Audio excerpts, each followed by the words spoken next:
गजाननं भूतगणाधिसेवितं कपित्थजम्बूफलचारभक्षणम् उमासुतं शोकविनाशकारकं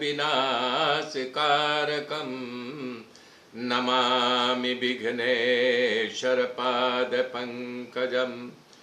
गुरुर्ब्रह्मा गुरुर्विष्णु गुरुदेव महेश्वर गुरु साक्षात् परब्रह्म तस्मै श्री गुरुवे नमः।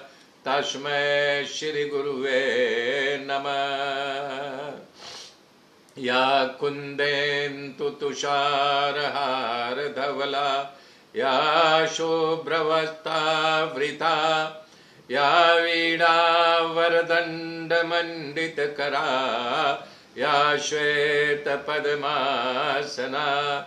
या ब्रह्माच्युतशङ्कर पवित्रभिर् देवैः सदा वन्दिता सा मां पातु सरस्वती भगवती निशेषजाड्यापः। हरिः हरिः ॐ हरिः हरिः ॐ। नारायण नारायण नारायण ॐ नारायण नारायण नारायण ॐ श्रीमन्नारायण श्रीमन्नारायण नारायण नारायण ॐ नारायण नारायण नारायण ॐ श्रीमन्नारायण श्रीमन्नारायण नारायण नारायण ॐ हरिः ॐ। ओम ओम ओम।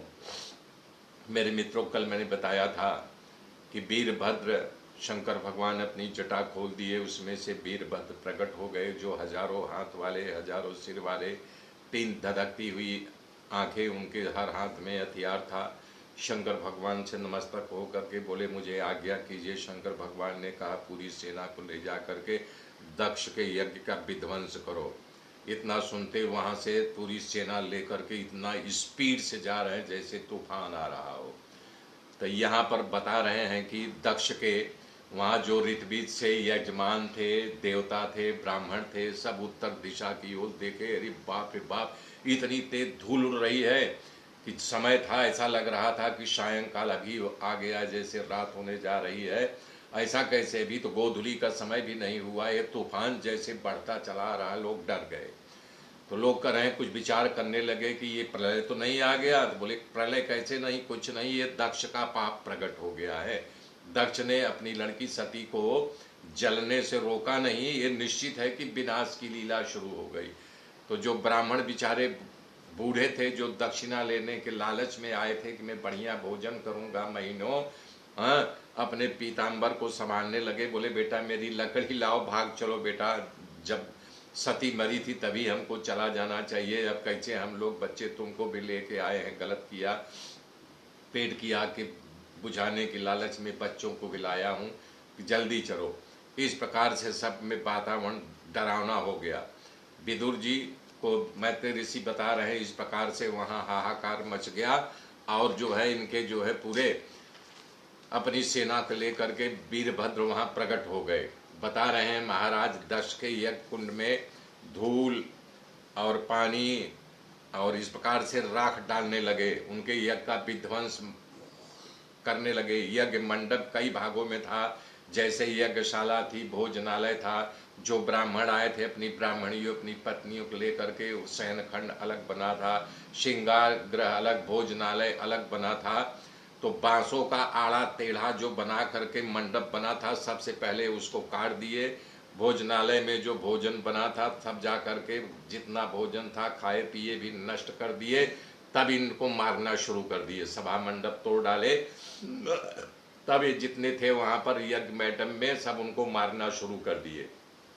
ये लोग अपनी आंख निकाल करके देवतानियों को डराते तो चीखने लगती, बचाओ बचाओ। सब हरे परेशान हैरान हो गए, भागने लगे। बता रहे हैं जो कपड़े का बना हुआ था यज्ञ मंडप, उसको फाड़ फाड़ करके देवता लोग भागने लगे, आचार्य भागने लगे, सब जो भृगु महाराज थे उनको जो है वीरभद्र अपने कांख में दबा लिए, और यानी कि एक एक जो आए हुए थे वहाँ पर शंकर भगवान के भेजे गए 3-3 4-4 को अपने कांखों में दबा करके मारने लगे। तो भृगु महाराज के ऊपर जब इनकी दृष्टि पड़ी तो वीरभद्र उसकी दाढ़ी ही नोच लिए, बोले तुमने ही न जब दक्ष शंकर भगवान का अपमान कर रहे थे तुमने अपने मूछे पर ताव दे करके अपनी ताली ठोक करके हंस रहे थे न, उनका पूरी दाढ़ी मोछ के साथ उतार लिया, दांत भी उनका तोड़ डाला। इस प्रकार से सब तहस नहस करने वीरभद्र का ध्यान भृगु मुनि पर गया, तब उनके साथ ऐसा नहीं तांडव करके उनका सर पकड़ करके काट करके यज्ञ कुंड में डाल दिया। बोला इसी मुंह से तुमने नहीं कि भगवान का अपमान किया था। सारी घटना उन्हीं के सामने, दक्ष तो स्वाहा हो गए यज्ञ कुंड में जान करके। तो वीरभद्र महाराज का कुंड में जब फेंक दिया तो भी उनका क्रोध नहीं शांत हो रहा है। अब बता रहे हैं कि सारे लोग भयभीत बन गए हैं, अब कौन किसको पुकारे कुछ समझ में नहीं आ रहा है। सारे लोग भयभीत बने, एक दूसरे को पुकार रहे हैं और उस प्रकार से बता रहे हैं कि उन्होंने कहा कि तुम लोग वहाँ पर क्या करने के लिए आए थे। तब सारे देवता लोग मिल करके भागे ब्रह्मा जी के पास, बोले ब्रह्मा जी अब मैं क्या किया जाए, तो बहुत बड़ा तांडव मचा हुआ है। बोले क्या हुआ, बोले ऐसे ऐसे यज्ञशाला में आ करके शंकर भगवान के गढ़ और वीरभद्र आ करके दक्ष को मार डाले, उत्पात मचा है। बोले तुम लोग वहाँ क्यों गए थे, जिस यज्ञ में मैं न हूँ, विष्णु न हो तो शंकर भगवान न हो तो यज्ञ होता है क्या, कैसे तुम लोग वहाँ आ गए मुझे बताओ। तो देवता लोग डर बस कांपने लगे। बोले तुम लोगों को ये मालूम होना चाहिए भगवान शंकर कभी यज्ञ का विध्वंस करने के लिए कह सकते हैं क्या, अरे यज्ञ तो था नहीं, ये पशु बलि है, ये पशुओं को काट करके यज्ञ कर रहा है तो ये यज्ञ हुआ। हाँ ये पशु बलि है, तो बताओ जिसमें मैं न हूँ, विष्णु न हो, शंकर न हो, तो तुम लोग कैसे गए। इस प्रकार से कह करके भगवान बोल रहे हैं कि ब्रह्मा जी की चलो अब यानी कि इस तांडव को शांति तभी होगी जब यानी कि शंकर भगवान के पास पहुँचो, वही क्षमा करेंगे तो क्षमा होगा, नहीं तो किसी में ताकत नहीं है कि क्षमा कर सके।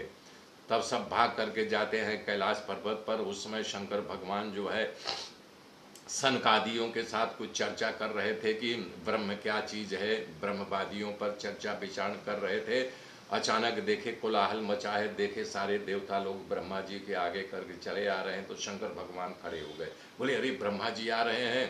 सारे देवता ब्रह्मा जी को नमस्तक होने लगे, झुक झुक करके। सनकादिक भी अपने पिता को दंडवत प्रणाम किया और शंकर भगवान तो ऐसे ही झुके रह गए। अब ब्रह्मा जी बोले हैं चलो चलो चलो बहुत हो गया, उठो। तब फिर भी झुके रह गए। बोले भाई बोल रहा हूँ ना अपने आसन पर बैठो।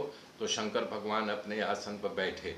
आसन पर बैठने के बाद बोले कि आप यहाँ कैसे आ गए। मेरे मित्रों आगे की गाथा कल जोड़ूंगा। जय श्री राम, जय श्री राम।